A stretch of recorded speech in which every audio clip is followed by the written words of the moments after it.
ঋণের বোঝায় যারা জর্জরিত, বিষ্ণু ইসলাম চমৎকার একটা দোয়া শিখিয়েছেন। আমাদের অনেকে ঋণের বোঝায় জর্জরিত, আছে না নাই? এদিকে কেউ আছেন? থাকলে হাত তোলার দরকার নেই, থাকলে এই দোয়াটা পড়বেন। এক সাহাবীর নাম আবু উমামা, নামাজের ওয়াক্ত ছাড়া উনি মসজিদে যেয়ে বসে আছে। বিষ্ণু বললেন, কিরে আবু উমামা, নামাজের তো ওয়াক্ত হয় না, মসজিদে কি? সাহাবী বলে, হুমুমুন লাজিমাতনি ওয়া দুয়ুন, নবী গো, ঋণের বোঝায় এমন টেনশনে আছি, ঘরে থাকতে পারলাম না, মসজিদে চলে আসছে। বিষ্ণু বলেন, আমি কি তোমার এমন একটা দোয়া শিখাবো যেটা বললে আল্লাহ তাআলা তোমার ঋণের বোঝা হালকা করে দিবে? আবু উমামা বললেন, ইয়া রাসূলুল্লাহ, অবশ্যই শিখাবেন। বিষ্ণু বললেন, তাহলে তুমি পড়বা, আল্লাহুম্মা ইন্নী আউযু বিকা মিনাল হাম্মি ওয়াল হাযান ওয়া আউযু বিকা মিনাল জুবনি ওয়াল বুখল ওয়া আউযু বিকা মিন গালাবাতিদ দাইনি ওয়া কাহরির রিজাল।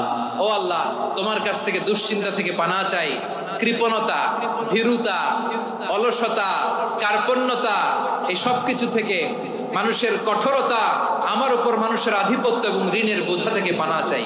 এই দোয়াটা যখন বিষ্ণু নবী শিখাই দিলেন, আবু উমামা বারবার এই দোয়া পড়েন, আল্লাহুম্মা ইন্নী আউযু বিকা মিনাল হাম্মি ওয়াল হাযান ওয়া আউযু বিকা মিনাল আজজি ওয়াল কাসাল ওয়া আউযু বিকা মিনাল জুবনি ওয়াল বুখল ওয়া আউযু বিকা মিন গালাবাতিদ দাইনি ওয়া কাহরির রিজাল।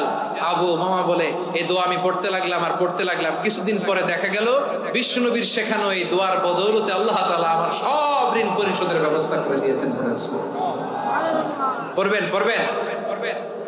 আমার প্রিয় পটুয়াখালীর ভাইয়েরা, বিশ্বনবীর জামাতা সাইয়্যিদিনা আলী রাদিয়াল্লাহু তাআলা আনহুর কাছে এক লোক এসে বলে, হে আলী, ঋণের বোঝায় আমি জর্জরিত, আমার কিছু অর্থ দিয়ে সাহায্য করো।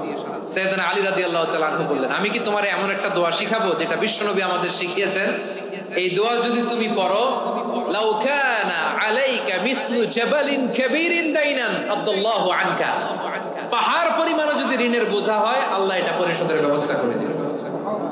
ছোট্ট একটা দোয়া বিশ্বনবী শিখালেন, বললেন, তুমি পড়বা, আল্লাহুম্মা কফিনি বিহালালিকা আন হারামিকা ওয়া আগনিনি বিফাদলিকা আম্মান সিওয়াক। বুঝতে আছে? হ্যাঁ, আছে। আল্লাহুম্মা কফিনি বিহালালিকা আন হারামিক, আল্লাহ তোমার হালাল দিয়ে আমাকে পরিতুষ্ট করো, হারাম থেকে বাঁচিয়ে রাখো, আর তোমার অনুগ্রহে মানুষের মুখাপেক্ষী যেন আমি না হই, আমি যেন সবসময় তোমার মুখাপেক্ষী হই, ওই তৌফিক দিও। সুবহানাল্লাহ পড়েন। এই দোয়া বেশি বেশি পড়লে ঋণের বোঝা হালকা করে দিবে কে? তাহলে প্রিয় ভাইয়েরা, বিপদে পড়লেই প্রথমে কি পড়বেন?